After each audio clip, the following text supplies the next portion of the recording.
Person I'd like to introduce to the stage is Dr. Mary Elliott. She is a psychiatrist at the Princess Margaret Hospital. And Dr. Mary Elliott has a really strong interest in mindfulness, actually. So there was a couple of questions about mindfulness. This is the lady to ask. So I'd like to introduce Dr. Mary Elliott. Thank you.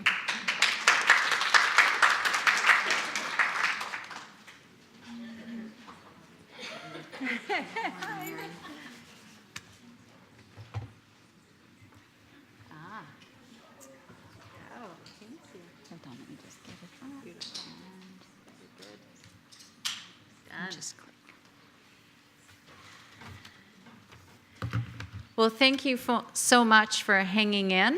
I know that you've been taking in a lot of information today, so I thought maybe we could just take a little pause and have a mindful moment, a mindful experience, if you're willing.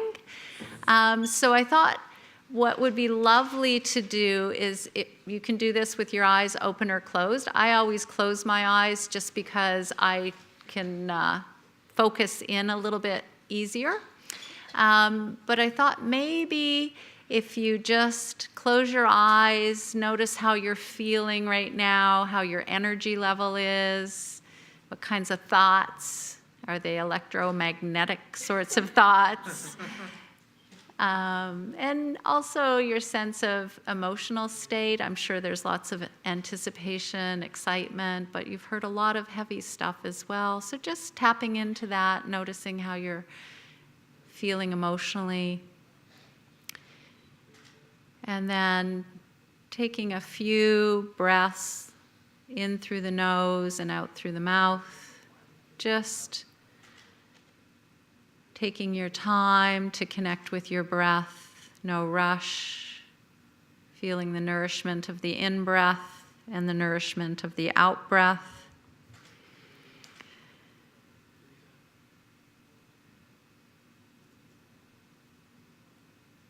And then what I'm going to invite you to do is just notice something that happened today in your day that you feel happy about, joyful about, some new piece of information, some new connection, the beautiful flower arrangements that are spread throughout the conference.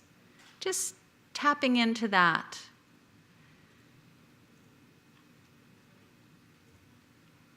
And then opening your eyes. So that's just a little tiny taste of mindfulness, and I added that experience of coming to be aware of your experience, and then the experience of honing your attention to the breath, and then just expanding out into actually inviting in something specifically, and in this case, inviting in some pleasant experience. So thank you for participating in that. And what I'd like to speak about is inhabiting life after a diagnosis of cancer and how mindfulness interventions can help. I know last year, anyone who was here at the talk heard from Dr. Kian Dang, a psychiatrist at St. Mike's, about sort of general psychosocial oncology concepts, and I'd like to focus in on mindfulness interventions. So although I'm a consultation psychiatrist and a psychotherapist, I also have brought mindfulness into the work I do, and in particular, I offer mindfulness-based cognitive therapy groups at the hospital. And, excuse me, what I'm showing with this slide is that although mindfulness is a concept that is out and about in the world, there's actually this beautiful cartoon I saw that is a whole lot of people doing headstands in front of a gym, and the caption is, whatever happened to jogging? And I think you could equally see a whole lot of people sitting around meditating and say, whatever happened to yoga? So, but mindfulness-based cognitive therapy is a type of a mindfulness intervention that is actually evidence-based, and it was originally developed probably close to 20 years now. The first major book about it came out in 2002, and it was originally brought the concepts of mindfulness together to try to help treat recurrent depression from coming back. But people like me sort of took note of it because I thought, wow, there's a lot of components here that would be really helpful to people who are experiencing cancer. And so, there's great evidence coming out about all the areas it's useful for. In particular, there's a number of studies that show that through developing awareness, decreased reactivity, increased self-compassion, decreased rumination, improved ability to decenter, and improved connectedness, we can really enhance well-being. And by that I mean we are improving quality of life, we're reducing depression, anxiety, and really important here is we're reducing the sense of what we call perceived stress. So the stressors can be the same, but our perception of them changes. As well, what's important to this group is studies done in the cancer populations, in particular studies out of Denmark and Australia, have shown that there's a reduction in fear of recurrence of cancer. And I would say equally reduction in fear of progression. And we've done some work in this area as well in our pre-post studies, so they're not randomized control trials, have shown stunning evidence around these very factors. What's really exciting is that we're also sort of taking it apart, not quite at the level of micro rays, but we are sort of really trying to understand what components work. And so I'm just going to review some of that for you in case you think it's something you might be interested in, that there's actually evidence that there's certain elements, these elements, that really are working to enhance well-being and quality of life.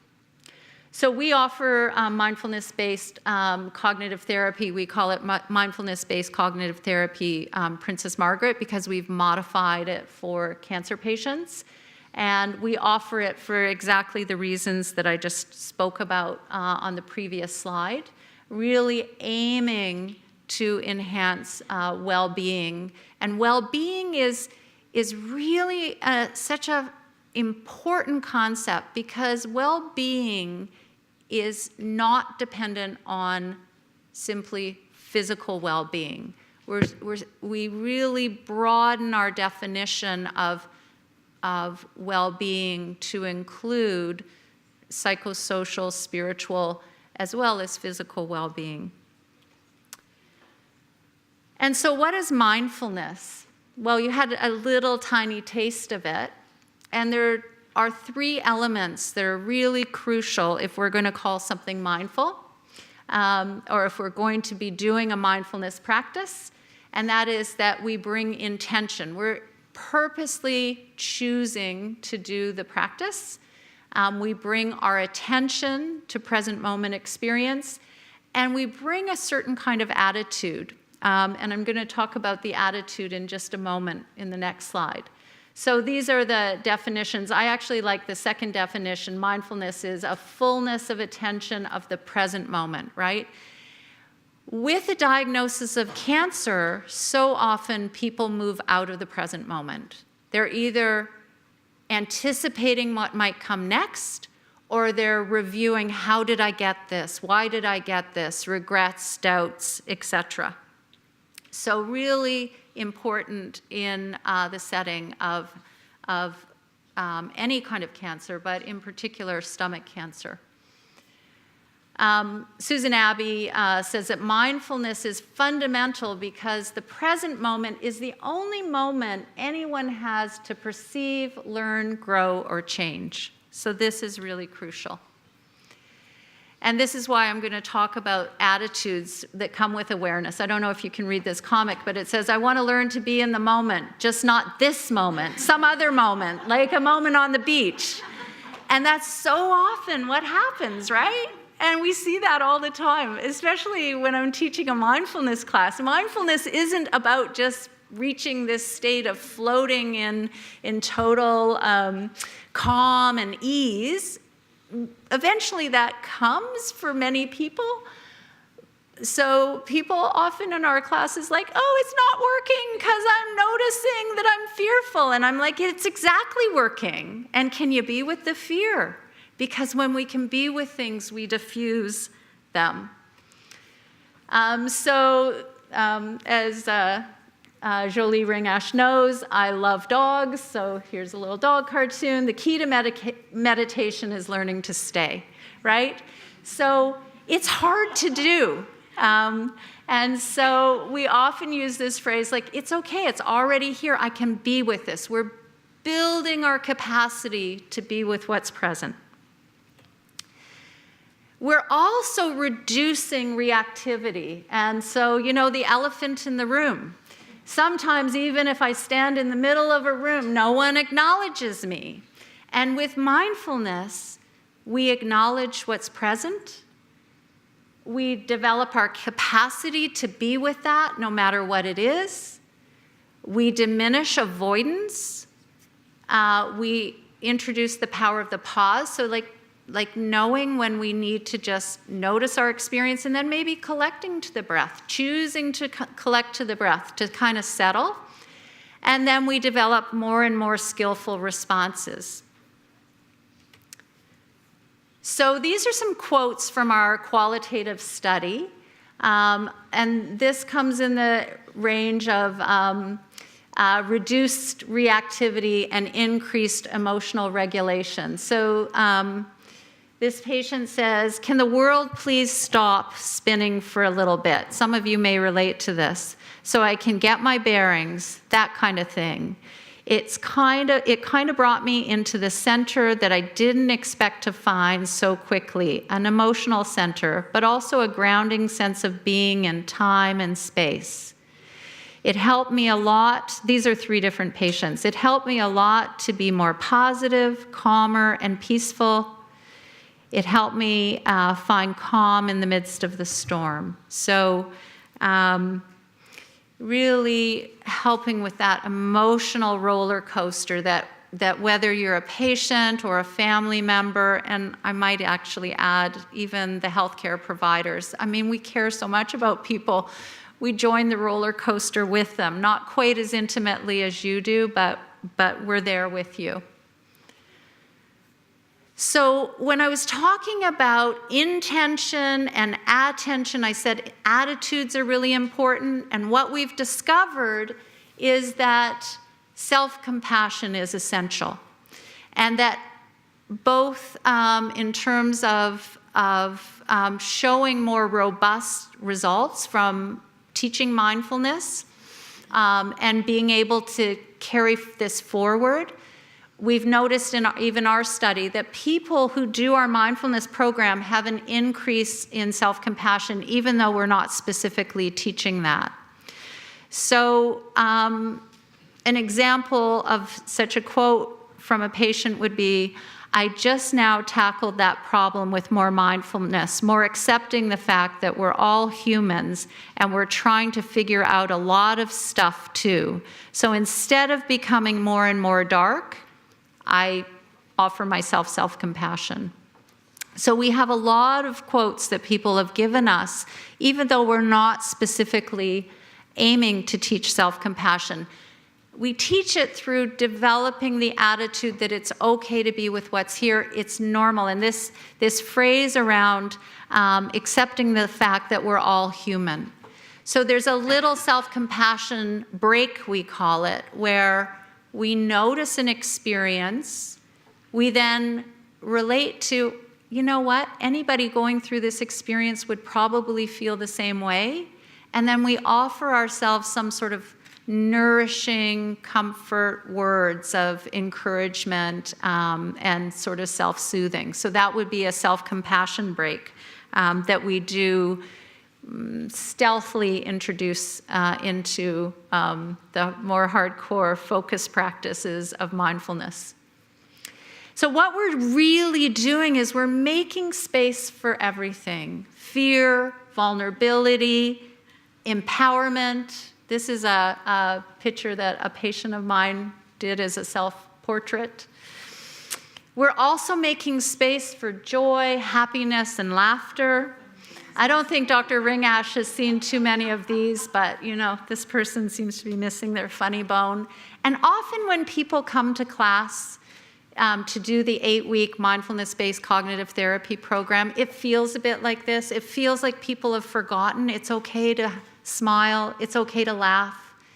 It doesn't take away the seriousness of what people are going through, but it can help hold it. And so it would be interesting to stand outside the classroom, because you probably hear equal tears and equal laughter of people going through classes like mindfulness-based cognitive therapy.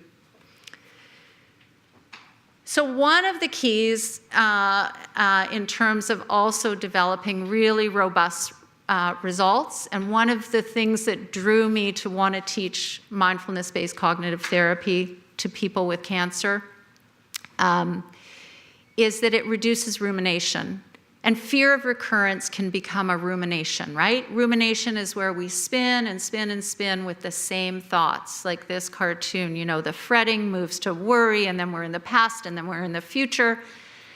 And a patient said it so eloquently in this qualitative study that we did. The main benefits have been reducing the grip of compulsive thinking, widening the sense of amplitude and joy in the mind, becoming able in a small but hopeful manner to be less tyrannized by self-censure, doubt, regret, and sadness. So we're really in 8 weeks helping people. This is someone who just did an 8-week program with us. And I'm not trying to sell it, but I'm just saying this is the kind of thing that people discover through doing a structured mindfulness-based cognitive therapy program, you know, once a week for 8 weeks, plus their home practice. So a few more quotes about, so the last factor, the second last factor that I'm going to just mention is around this decentering. This notion that we aren't what we think, and that we don't, I'm sorry, there's a typo here, that we don't need to get swept away by our thoughts. So in the past, I would just, you know, you think about something and you think about the implications and panic, and now I am sort of, take a deep breath. I put brackets around it because we have to, in qualitative studies, say exactly what people told us, but take a breath and realize that's just because I'm thinking something, it's not necessarily true. And another example of decentering is, another thing that I've taken is realizing, okay, this is just how I feel right now. This doesn't mean it's reality, it's how I feel. And so I'm able to use that with my illness and live my most days without panic and without fear, just, you know, park those thoughts. I don't need to go to those thoughts. I don't need to react that way. Or if I have the thought, I don't need to react to it, and it just goes away. This person has clearly done their work in the mindfulness program. The last thing, although mindfulness-based cognitive therapy isn't offered as a support group, it's very supportive, and we hear in our studies that connection is a really important element of mindfulness. And so I love these quotes. I feel like you sort of belong in a sense. You don't feel so as vulnerable when you're in a group of people who are in the exact same situation in a sense. So that's just one example. So just to summarize, interventions like mindfulness-based cognitive therapy really offer an opportunity for patients to help improve their sense of well-being, reduce the ruminative fears of fear of recurrence or fear of progression, help regulate mood, help enhance self-compassion, and really allow them. This decentering is more than just about thoughts. If a thought is, hello, I'm Mary, I am a stomach cancer patient, I would say you're not actually a stomach cancer patient, you're a person who's experiencing stomach cancer. It's a bit subtle, but over the course of 8 weeks, people come to stand back and see things from a wider perspective. So it's been a very helpful program to offer patients this 8-week program that allows them to develop mindfulness skills. And this last slide, I just love. It's just based on one of the groups. At the end of 8 weeks, we asked people to offer words that embody the program. And these are some of the words they used. Things from empowerment and resilience, compassion, change, hope. There's just some really lovely and touching words there. So I'm going to stop there, except to say thank you very much. And I really want to thank Teresa for her patience with me and getting my slides to her, for inviting me here. And just take a moment as a mindfulness practice to also just think of one thing that you feel really, really grateful for. Maybe it's someone who drove you here today. Maybe it's for the organizers. Maybe it's for the people who made your lunch. And just notice that. Thank you so much.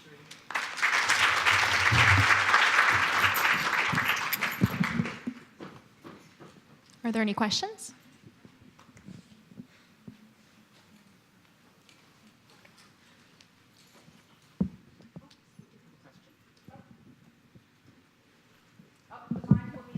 Yes. I was watching. Yeah, Mary, I'm just wondering, where do we find these mindfulness programs? Excellent question.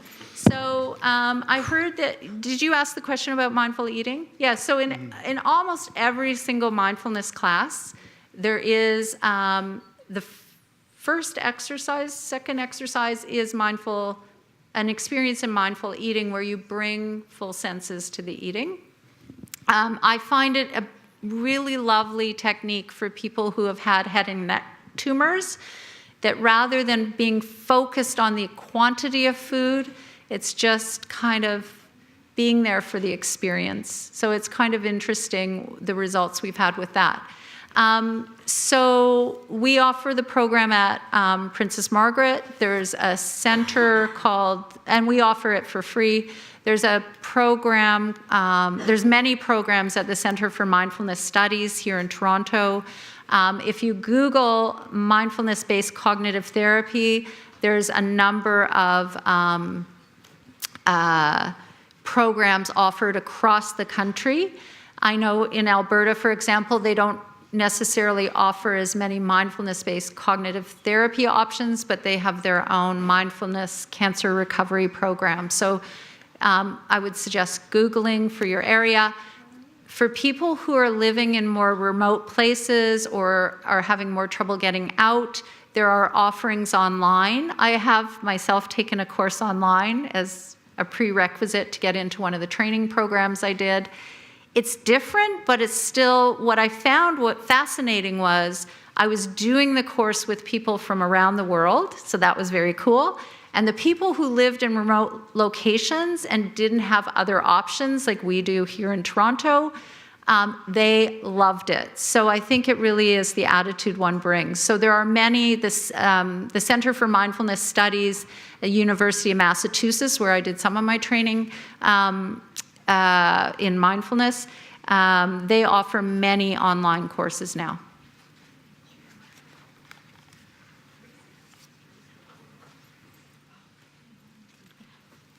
Thank you so much, Dr. Elliott.